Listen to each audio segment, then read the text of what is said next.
नमस्कार दोस्तों, आज हम बात कर रहे हैं ऑपरेटिंग सिस्टम के सभी प्रश्नों के बारे में। चलो बात करते हैं, आइए देखते हैं।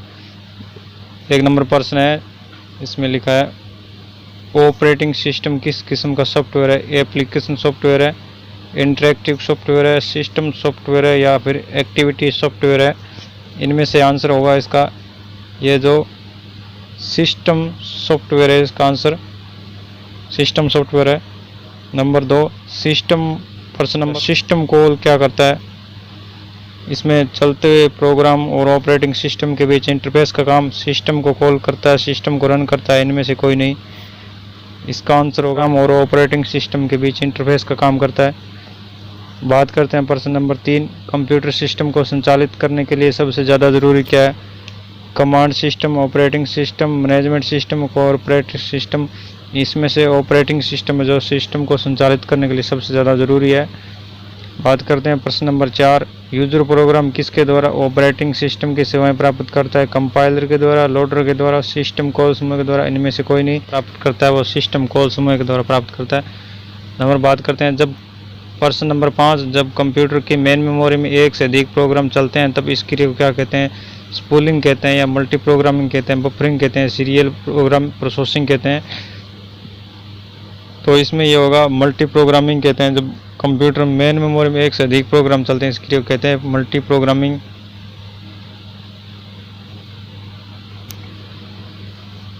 अब बात करते हैं प्रश्न नंबर 6, टास्क क्या है।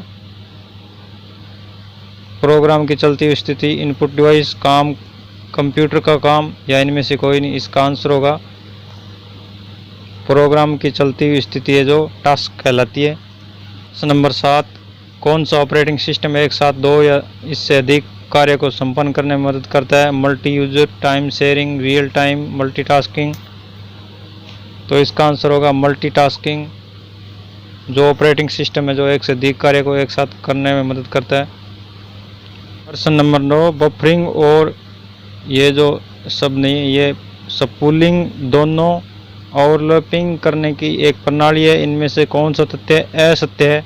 तो इसका आंसर देखते हैं। बफरिंग के अंतर्गत एक बार में एक ही काम की प्रोसेसिंग इनपुट आउटपुट के ओवरलैपिंग संभव है। 2 नंबर स्कूल काम मुमकिन है, एक काम के इनपुट को पढ़ता है और दूसरी और काम के आउटपुट को प्रिंट करता है। 3 नंबर स्पूलिंग का पूर्ण रूप साइमल्टेनियस पेरिफेरल ऑपरेशनल ऑनलाइन होता है। या फिर 4 नंबर स्पूलिंग स्कैनिंग का काम करने में सक्षम होता है। तो इसका आंसर होगा स्पूलिंग स्कैनिंग करने का काम करने में सक्षम होता है। इसका आंसर ये होगा। बात करते हैं क्वेश्चन नंबर 10, सीरियल प्रोसेसिंग के बारे में कौन सी बात असत्य है। एडिटर यूजर प्रोग्राम का सोर्स कोड बनाता है। ट्रांसलेटर सोर्स कोड को बाइनरी कोड में बदलता है। लोडर प्रोग्राम को मेन मेमोरी में लोड करता है। यदि सिंटैक्स एरर का पता चलता है तो पूरी प्रक्रिया को फिर से शुरू करने की ज़रूरत नहीं पड़ती। तो इसका आंसर है यदि सिंटैक्स एरर का पता चलता है तो पूरी प्रक्रिया को फिर से शुरू करने की ज़रूरत नहीं पड़ती। इसमें यह सीरियल प्रोसेसिंग के बारे में असत्य कथन ये, और ये 3 कथन है जो सत्य की बात करते हैं, ये जो असत्य की बात करते हैं। सीरियल का मतलब होता है लाइन बाय लाइन प्रोसेसिंग को चेक करना। उसके अंदर जब भी कोई एरर आती है तो फिर से एक नंबर से फिर शुरू करना पड़ता है। जैसे कि 5 नंबर पर अगर इसमें एरर आ गई तो वापस 1 नंबर पर आएगा, फिर से 1 2 3 4 5 6 करते हुए चलेगा। और इसमें यह कहा गया कि यदि जो आंसर दिया है इसमें यह कहा गया कि यदि सिंटैक्स एरर का पता चलता है तो पूरी प्रक्रिया को फिर से शुरू करने की ज़रूरत नहीं पड़ती। नहीं, यहाँ पर है जो नहीं होगा तो ये सत्य हो जाता। अगर इसमें नहीं होने की वजह से असत्य का कथन हो गया। इसमें बात करते हैं operating system. Question number 11, operating system का क्या कार्य है। मेमोरी को प्रबंधन करना, डाटा प्रबंधन करना, निवेश निर्गत प्रबंधन करना या उपरोक्त सभी। तो इसमें ये जो आंसर होगा उपरोक्त सभी होगा। इसमें मेमोरी को प्रबंधन भी करता है, डाटा प्रबंधन भी करता है, निवेश और निर्गत प्रबंधन भी करता है। इसमें बात करते हैं प्रश्न नंबर 12, कंप्यूटर सिस्टम को संचालित करने के लिए सबसे ज़्यादा ज़रूरी क्या है। कमांड सिस्टम है या मैनेजमेंट सिस्टम या ऑपरेटिंग सिस्टम या कॉर्पोरेट सिस्टम, तो इसमें आंसर होगा ऑपरेटिंग सिस्टम है जो कंप्यूटर को संचालित करने के लिए सबसे ज़्यादा ज़रूरी है। क्वेश्चन नंबर 13 की बात करते हैं। सी लैंग्वेज में लिखा जाने वाला प्रथम ऑपरेटिंग सिस्टम कौन सा था? डोस था या पास्कल, यूनिक्स या कोबोल? तो इसमें जो यूनिक्स इसका आंसर होगा। अब बात करते हैं क्वेश्चन नंबर 14। कंप्यूटर सिस्टम के स्टार्ट होने की प्रोसेस क्या कहलाती है? बूटिंग कहलाती है, स्पूलिंग कहलाती है, प्रोसेसिंग कहलाती है, लोडिंग कहलाती है? तो इसमें हमें जो बूटिंग कहते हैं इस प्रोसेस को। Question number 15। निम्न में से कौन सा ऑपरेटिंग सिस्टम GUI नहीं होता?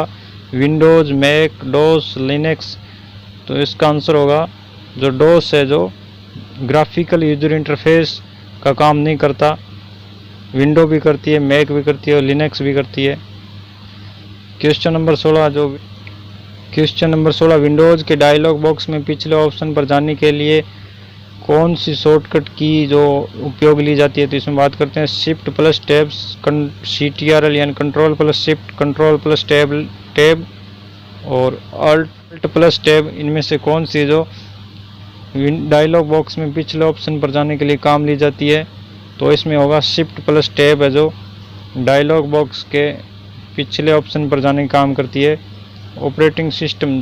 Question number 17। Operating system hardware और उपयोगकर्ता के बीच किस काम करता है? लिंक का करता है या कनेक्टिविटी का, इंटरफेस का या मॉडल का? तो इसमें ये जो इंटरफेस का काम होगा इसमें।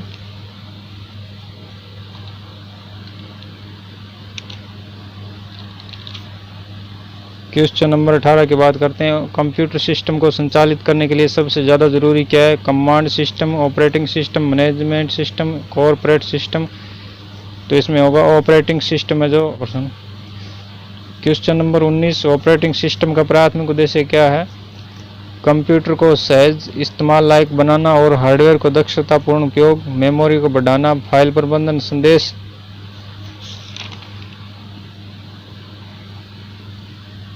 इसका उद्देश्य इसमें यह होगा कंप्यूटर को सहज इस्तेमाल लायक बनाना और हार्डवेयर को दक्षतापूर्ण उपयोग में लेने के लिए योग्य बनाना।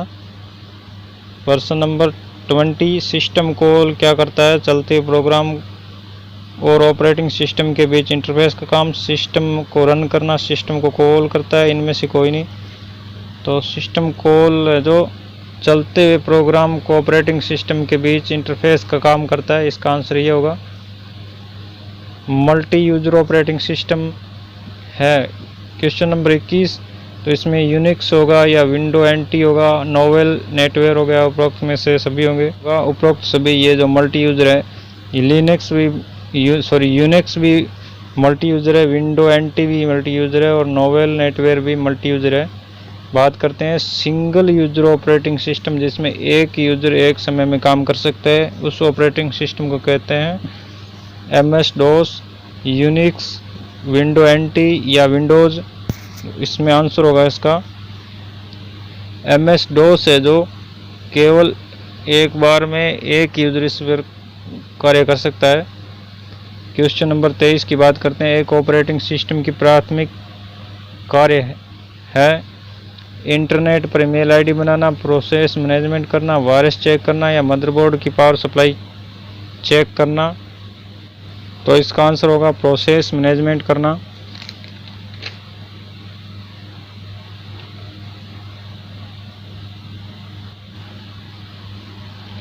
क्वेश्चन नंबर 23 की बात करें तो यूनिक्स ऑपरेटिंग सिस्टम एक है time sharing operating system, multi user operating system, multitasking या उपरोक्त में से सभी? तो इसका आंसर होगा जो यूनिक्स ऑपरेटिंग सिस्टम। ये उपरोक्त सभी काम करता है। इसमें यूनिक्स है जो टाइम शेयरिंग भी करता है, मल्टी यूजर भी होता है और मल्टीटास्किंग भी होता है। क्वेश्चन नंबर 24 की बात करते हैं। Windows operating system and desktop and icon की साइज बदलने के लिए क्या काम में लेते हैं? क्वेश्चन नंबर 24 की बात करते हैं। विंडोज़ ऑपरेटिंग सिस्टम एंड और डेस्कटॉप आइकन की साइज बदलने के लिए क्या काम में लेते हैं? Control plus mouse scroll wheel या फिर alt plus mouse scroll wheel या फिर shift plus mouse scroll wheel? या फिर alt plus shift mouse scroll wheel. तो इसका आंसर होगा control plus mouse scroll wheel. ये इसका आंसर होगा control plus mouse scroll wheel. और क्वेश्चन नंबर 25 की बात करते हैं। विंडोज़ ऑपरेटिंग सिस्टम में कुछ कट करने के लिए निम्न में शॉर्टकट का इस्तेमाल किया जाता है। Control plus C, control plus V, control plus X, control plus D. तो इसका आंसर होगा जो कंट्रोल प्लस एक्स है, जो विंडोज़ ऑपरेटिंग सिस्टम में कुछ कट करने के लिए जो काम लेता है। नंबर 26, निम्न में से कौन सा भाग यूनिक्स में सीधे ही हार्डवेयर से संपर्क करता है? कर्नेल, सेल, एप्लीकेशन या उपरोक्त में से सभी। तो इसका आंसर होगा कर्नेल है, जो हार्डवेयर से डायरेक्ट संपर्क करता है। यूनिक्स है जो कर्नेल के थ्रू। 27 नंबर की बात करते हैं। लाइनक्स का विकास किसने किया था? लिनक्स टोरावल्ड्स 1911, मार्क जक्करबर्ग, बिल गेट्स, इनमें से कोई नहीं।